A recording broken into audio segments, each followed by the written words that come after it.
Kuna hata pale.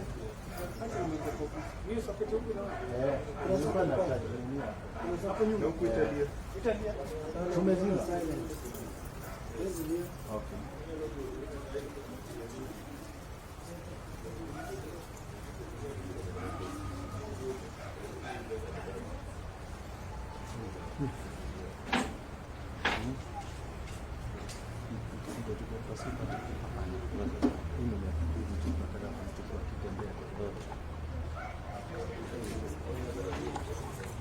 Naona atatokea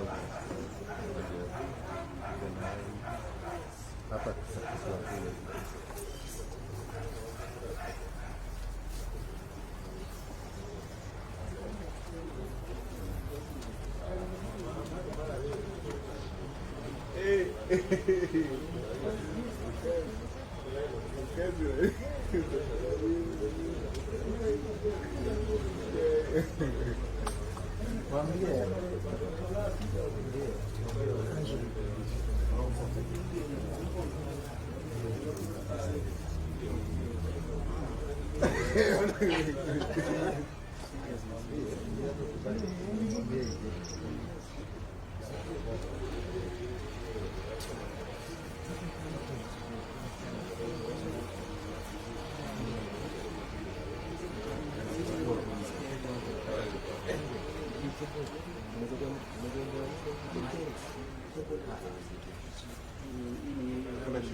Hi guys, asanteni sana. Thank you for coming. I know you have very crowded schedules.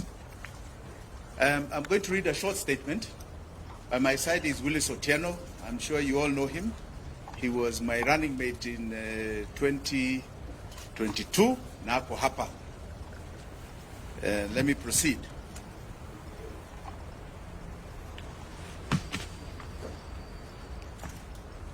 I don't care President Ruto is out of money to respond to the floods disaster. Dear Kenyans, today I am deeply saddened by the devastating large number of Kenyans who have died, injured, or have had extensive destruction to their lives during these flash floods. Equally, I am extremely disappointed with the inept and incompetent Don't Care Ruto, who has found it unnecessary to declare these floods a national disaster. This presidential indifference to the enormous human suffering of the Kenyan people is appalling and horrifying.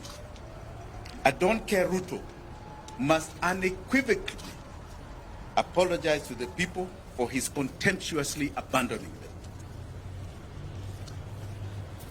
On behalf of myself and my family, I would like to extend my heartfelt condolences and sympathy to all the bereaved families and all those adversely affected by this unforgiving disaster. I stand in solidarity with you during this difficult time. Kenyans, in the last more than 72 hours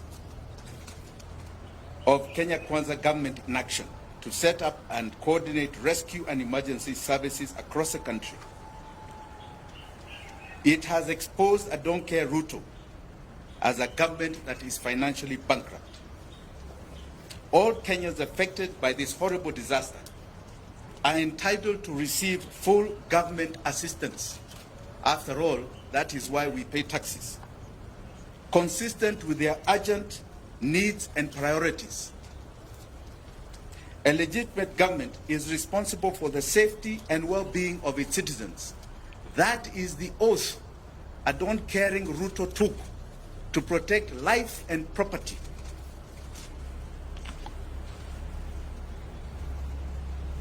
As Ruto does not care, there are many Kenyans who have cared. Kenyans and friends of Kenyans have come out to express their compassion and render generous support, including taking risks to rescue our brothers and sisters. Our togetherness is our strength. I would like to mention just about 3 people here that have stood out across this city of Nairobi. One is a lady called Mzalendo Wanjira of Mathare, and a lady called Hanifa of Mathare. I also, you know, they say the rich also cry in such crises. In Runda, there is a man called Pascal Kambudha who has been very critical in removing a lot of the drainage in people's homes there. These are heroes, and I'm sure many, many heroes from Maimahio to Elwak to Kilifi are going to come out so that you see the true Kenyans that are patriotic. This disaster has demonstrated to Kenyans that our country is not exceptional. God loves us, but we are not necessarily the so-called shielded. We are vulnerable and fragile.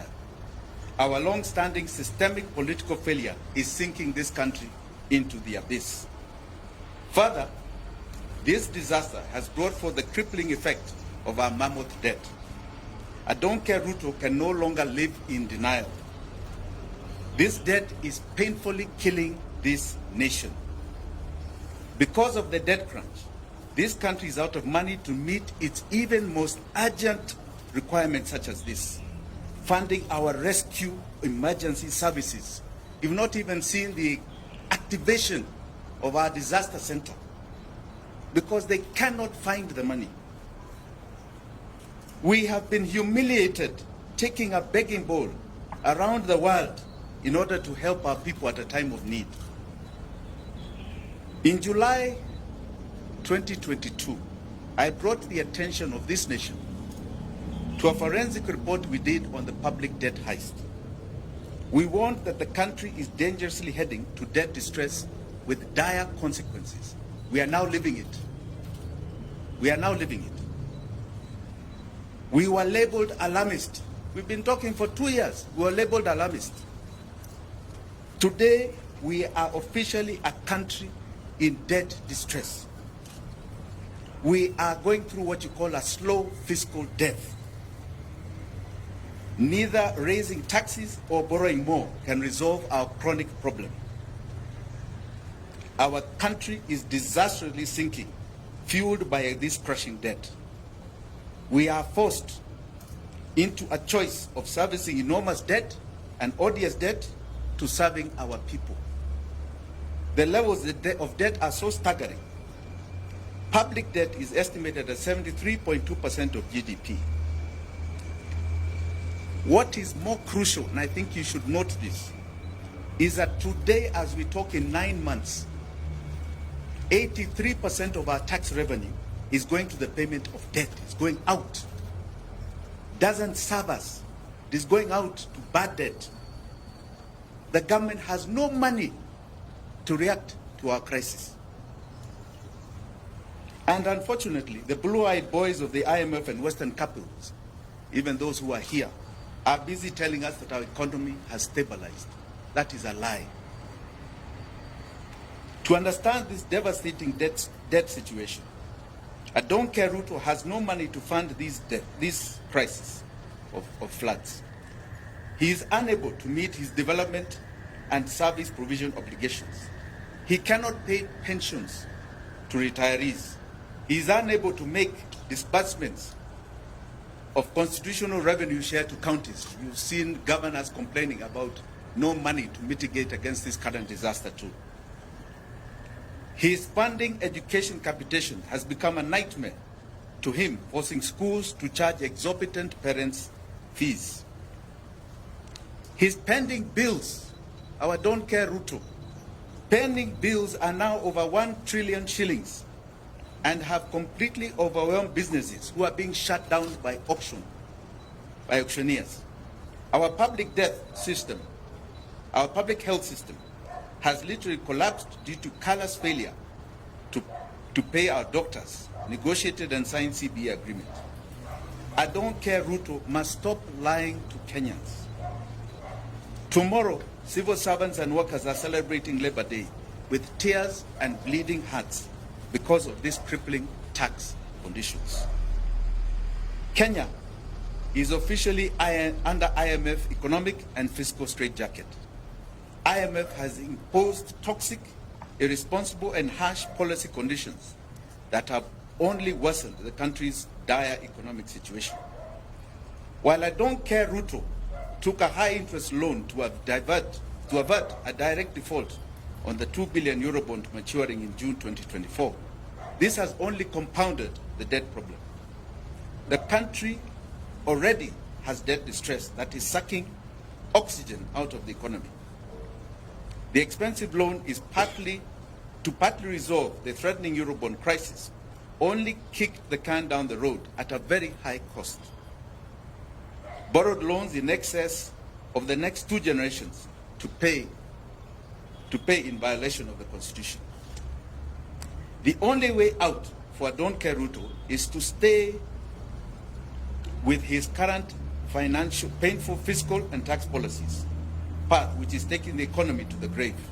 Alternatively, he agrees to what we have suggested over and over again: debt default, and kickstart a process of debt restructuring. In agreeing to default, I don't care Ruto will be breathing fresh space into Kenyans' lives. This will pave way for an independent, comprehensive forensic audit and investigation of public debt, and allow the country to agree on the necessary radical economic and government structural reforms. The sovereign debt challenge can no longer be treated as a movement of wagons of borrowing, spend and tax. This has to be established and contestably evidence of the fact of the real public debt. The sovereign people of Kenya must get a comprehensive picture of the nature of debt, what it was borrowed for, was it lawful, whether it was utilized for the purpose that it was borrowed, was there value for money, and the authorization to borrow the debt. Those who have been borrowing humongous loans without adhering to the Constitution and budget laws must be held individually and collectively liable. They must be paid. They must be made to pay this debt. In conclusion, Kenya's economic problem is a political problem. Please understand it. I don't care Ruto is the main problem. He ascended to power through political lying and deceit. He lacks political legitimacy. He has escalated his lying to grabbing. He is lying by grabbing Kenyans' hard-earned incomes through mpende msipende punitive taxation. The gross mishandling of the devastating funds has only confirmed this. He has reached his dead end. Don't care, Ruto must go now. Asanteni sana.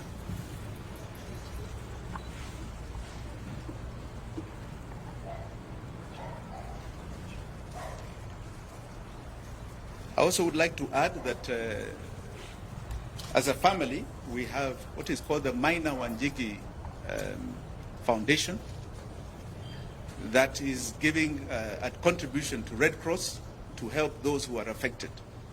It is a large contribution. We would rather not say it, but we are giving to the Red Cross to help victims of this current disaster. Thank you.